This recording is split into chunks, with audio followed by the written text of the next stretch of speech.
Hi, everybody, and happy Canada's Agriculture Day. We're very happy that you're joining us today for our tour. My name is Penny Eaton, and I'm with Farm Food Care Saskatchewan. Farm Food Care is a group that works to answer consumer questions about farming and food.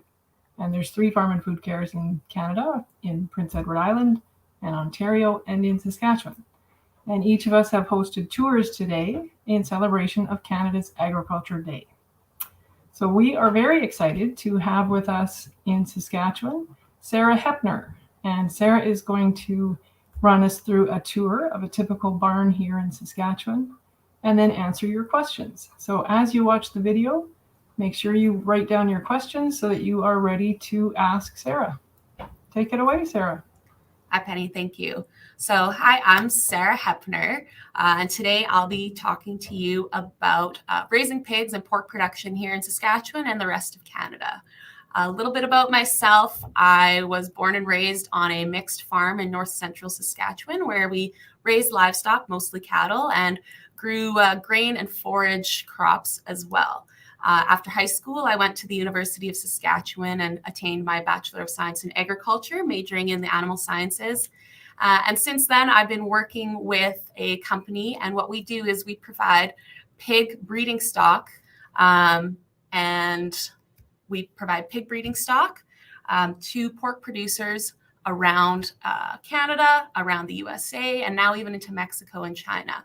So what that means is we have pig farms ourselves. And through that, working with this company, I've been able to work in those pig farms and other areas of pork production. And that's really what I'll be talking about today, is how we raise pigs and pork production here in Canada. Before we start the video, I just wanted to thank SaskPork for providing the walkthrough video today. It's a really great representation of what pork production looks like here in Canada and across the rest of North America. With that, Angela, I think we can start the video.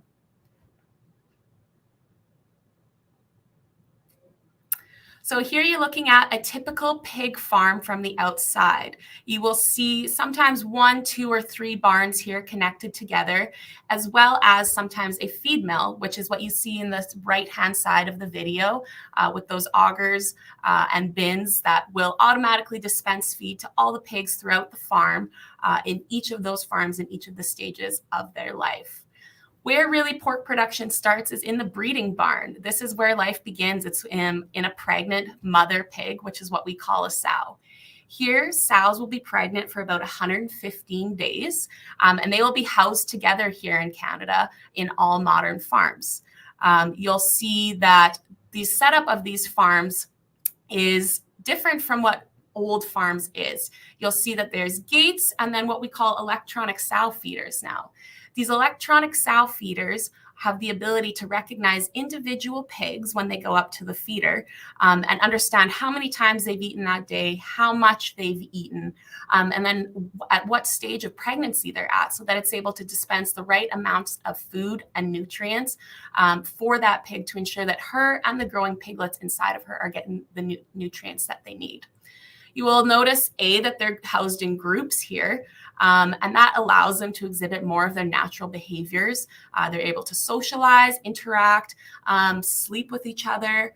And what you'll notice, too, in the structure of this area of the farm is that there's a lot of walls that allow pigs to exhibit more of their natural behaviors, because pigs actually like to sleep with a wall to their back. It makes them feel safe and it makes them feel secure. So you'll see that in a lot of these barn designs, is that these pigs will be sleeping up against walls, and that really allows them to exhibit more of their natural behavior.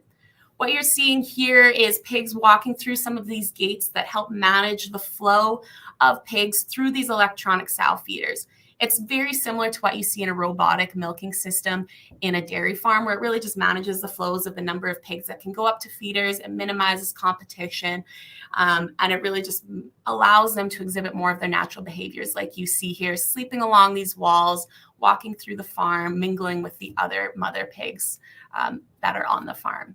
It's a really great representation of what we see in a modern gestation farm here in Canada.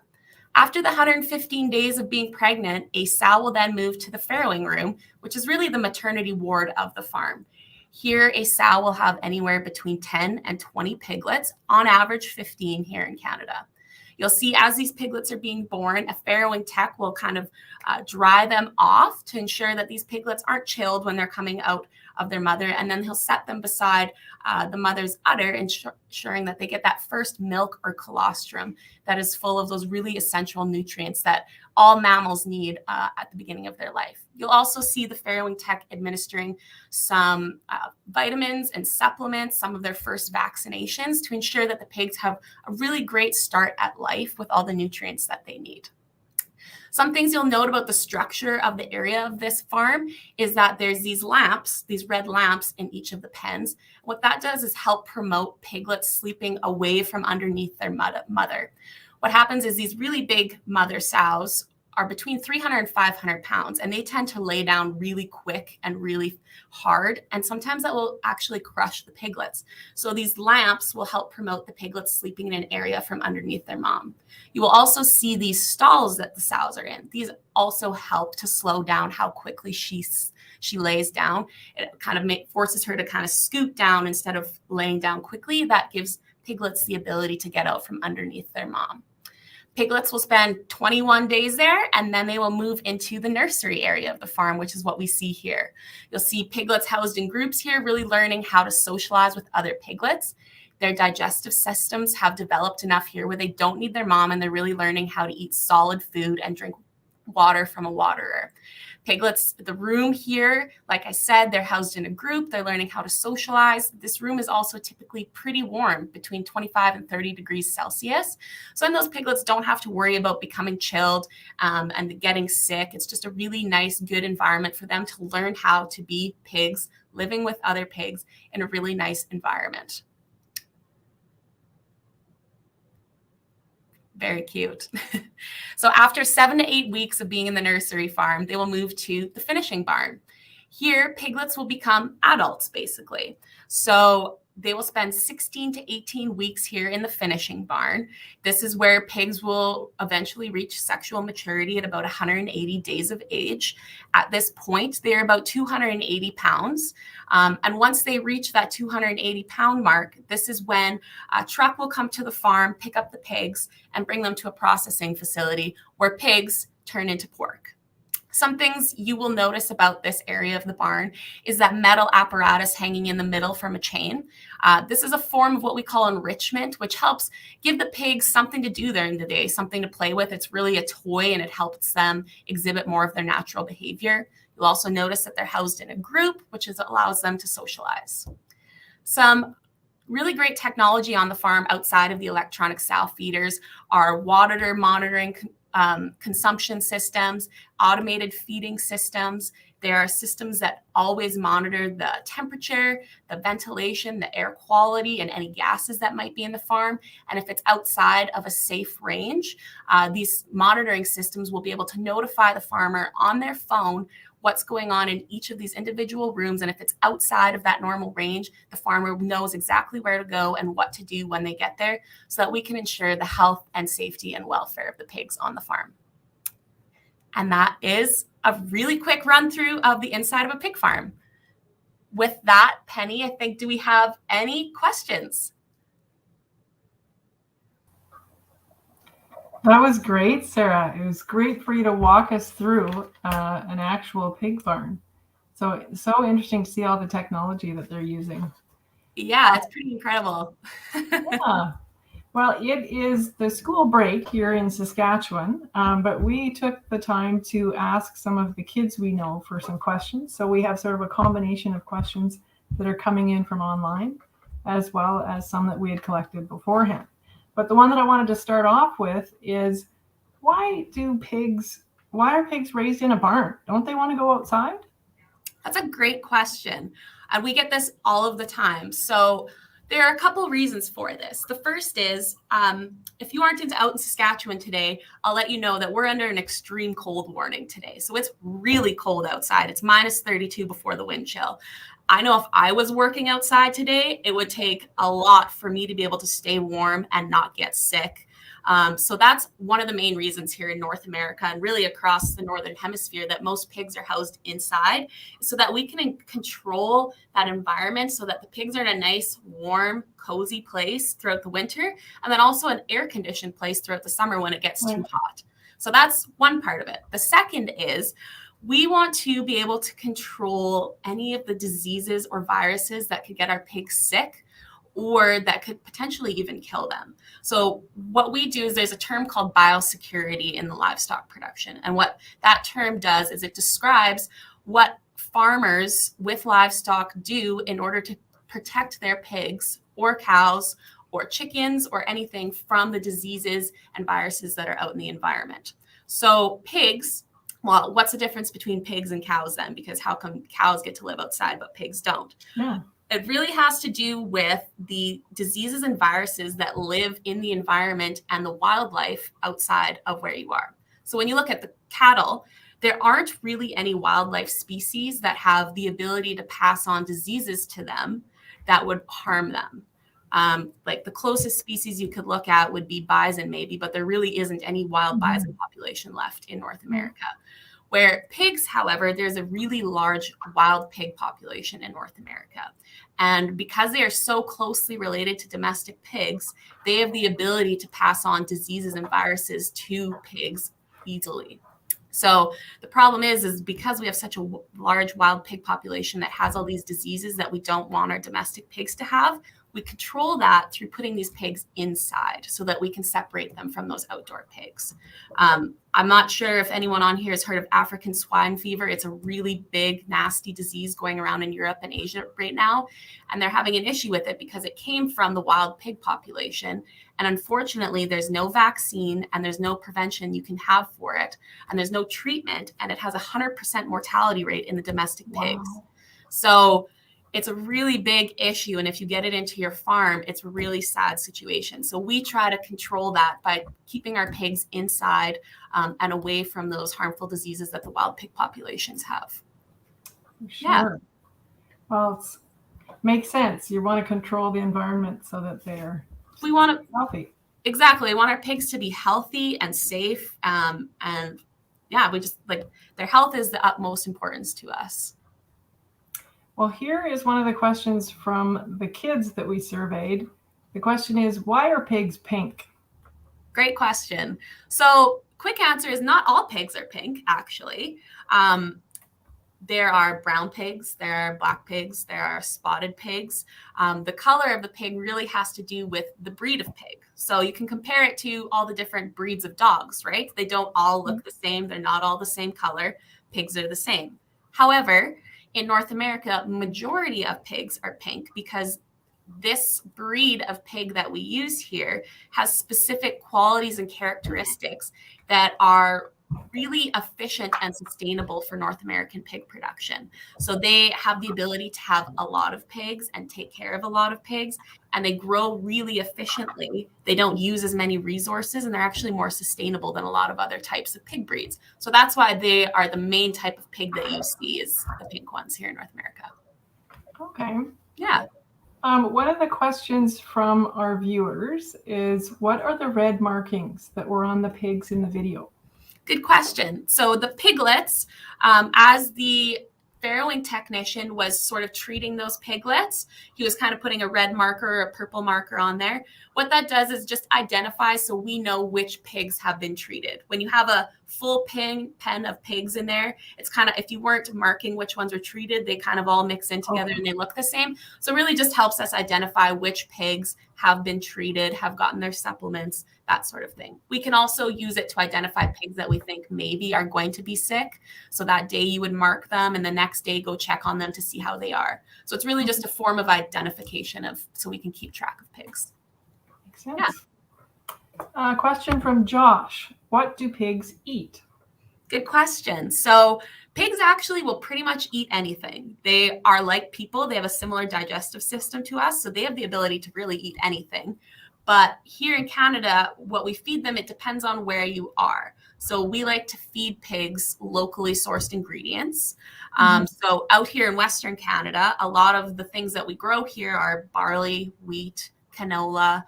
So those sorts of things will make up the majority of the diet here in Western Canada. But when you move out to Eastern Canada, where they grow a lot of corn and soy, those ingredients will make up more of the diet. So because pigs can pretty much eat anything, it really just depends on where you live in the country or even the world on what they'll be eating. Right. Makes sense. We're not the only ones eating locally. Exactly. Pigs were the original local eaters. That's right. A question from Pete. He says, I've heard that some farmers play music to their pigs. Is that true? So yes, that is true. There's actually some research, not only in the pig industry, but I think also the dairy industry as well as the poultry industry, in that playing different types of music helps the animals potentially be more relaxed and even produce more efficiently.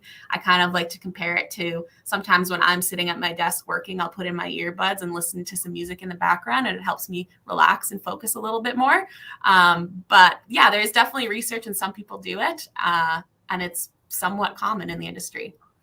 Awesome. Yeah. Here's a question from Ella from Kenaston, and she's 11 years old, and she says, did you say that a litter of pigs is about 15 piglets?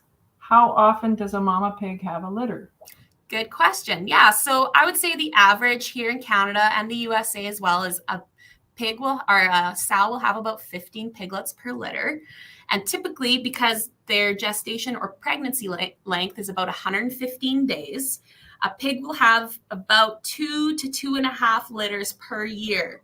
So a pig can be producing upwards of 30 to 35 pigs per year, which is pretty crazy. Yeah, it's a lot of pretty piglets. crazy. Yeah, it is crazy. Yeah. Another question for you.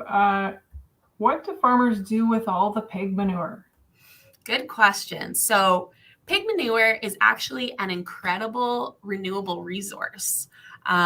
So right now, majority, I would say in Canada, of pig farmers, what they do is when pigs go poop, the manure will fall below the farm. There's kind of slots in the floor where the pigs are, and it'll fall below the farm into what we call a pit.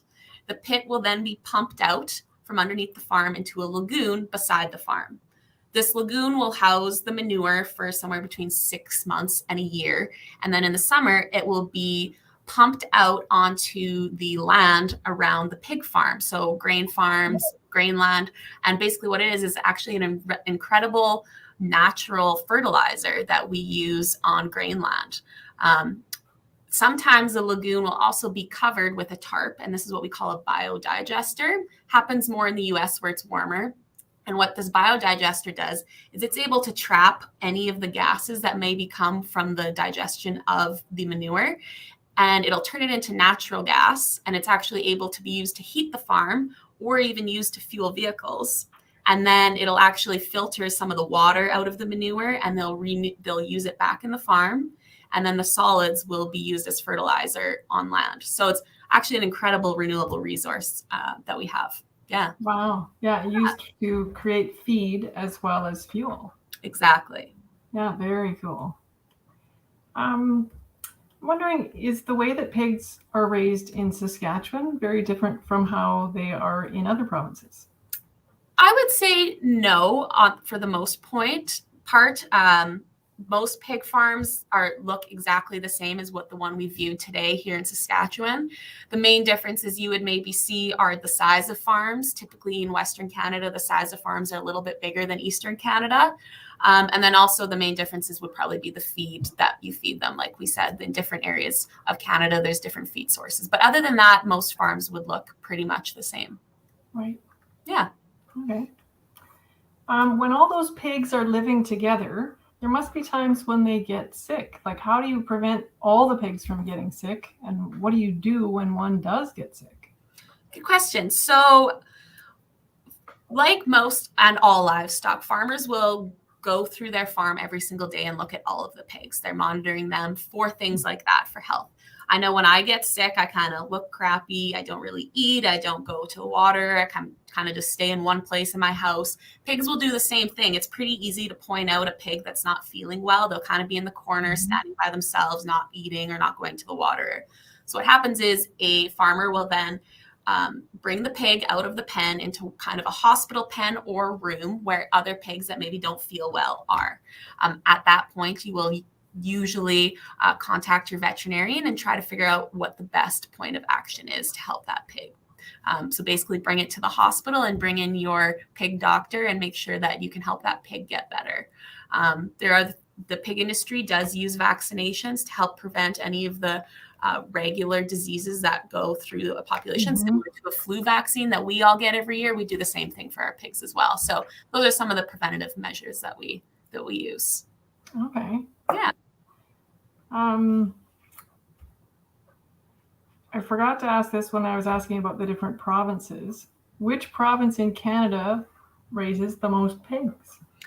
So as of right now, Manitoba produces the most pigs. However, Ontario and Quebec are very close behind it. So those three provinces produce about 2/3 of all the pigs in Canada. Okay. Yeah. So here's a question that one of our kids asked. Is it hard being a farmer? So I'm not sure if they mean farmer or pig farmer. But. I think it applies to all farmers likely. That's a great question. Short answer is definitely. I would say being a farmer is a hard lifestyle choice. And I say lifestyle choice because being a farmer is not a career or a job. It's your entire life. But I would say all farmers would say it's 100% worth it. When I think of pig farmers specifically, you're in charge of lives, right? You're taking care of, you see these pigs being born, you're in charge of growing them. You're in charge of seeing them mature and keeping them healthy. And I think that's incredibly rewarding, and especially family farms where you get to bring your kids into that sort of life. I know I grew up on a cattle farm, so being able to see that life cycle is incredibly rewarding, no matter how much work it is, because it's a 24/7, 365-day job, not job, lifestyle, but right. Exactly. So I would say, yes, it's hard, but it's 100% worth it. I think lots of farmers would agree with you. I think so too. A question from Facebook from Barb. Did you say that workers have to shower before they go into the pig barn? I thought pigs were messy. Wouldn't you need to shower after? Good question. So the showering in has to do with that biosecurity word we were talking about earlier in the presentation. So one tool we use to help ensure the biosecurity of our farms is that all people going into pig farms need to shower in. So basically you'll go into the barn and there'll be a porch area where you'll get undressed, and then you'll shower through. Everything needs to be cleaned. And then on the other side of the shower, you will get dressed. The reason we do this is to ensure that we're not tracking in any diseases. Some viruses and diseases can be tracked on as little as a particle of dust that's sitting in your hair, and that alone can bring a disease into your farm. So it's really important that this is a really important tool that we use in the pork industry, is that everyone going into a farm will shower, and then everyone will typically shower out as well. And yes, pigs are messy, but so are we. But this is just as a tool to make sure that we keep the pigs as healthy and safe as possible. And so would all farms, would that be what farmers are doing? I would say 90% of farms do this, especially in areas like in Saskatchewan. We are lucky there aren't as many pig farms, but when you go into areas of Canada like Manitoba, Ontario, and Quebec, where they have a lot of pig farms, it's much more important because they're close together that you follow those biosecurity protocols. Yes. Right. Yeah. Okay. A question from Josh. Did you go to school to learn how to raise pigs? Yeah, sort of. So my education was in animal science. So what that is the study of livestock production. I learned about the anatomy, the physiology, how to feed pigs, their genetics, and that's across all livestock. But then I also took a pig production class as well. So I would say, yes, I did go to school. Yes. Okay. So then a question related to Canada's Ag Day, and that is, what do you like about being involved in agriculture? That's a big question, but I guess I grew up in agriculture. I work in agriculture. My family is all involved in agriculture.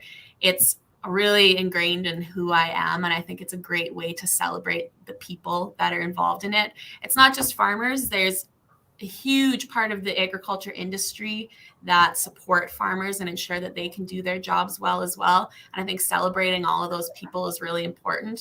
And I think that's probably my favorite part, is celebrating all the work that goes on behind the scenes as well as at the farmers too. That is awesome. Yeah, and on a day like this, it's the kind of thing that we want to ask people why they're involved and how they're involved. So we really appreciate you taking the time to join us today, Sarah. So absolutely. Thank you for having me. You bet. Well, I just wanted to say before we let everybody go that happy Canada's Agriculture Day. Thanks for your questions. And it is our job at Farm and Food Care to answer questions. So we want you to check out other resources. So there are things like CanadianFoodFocus.org, RealDirtOnFarming.ca, and Farm Food 360. And all of those have some great resources if you want to learn more about farming or about Canadian food. And with that, I just want to say forks up for Canadian agriculture. And I hope everybody has a Canadian grown supper tonight. So thanks very much, and we'll see you next time.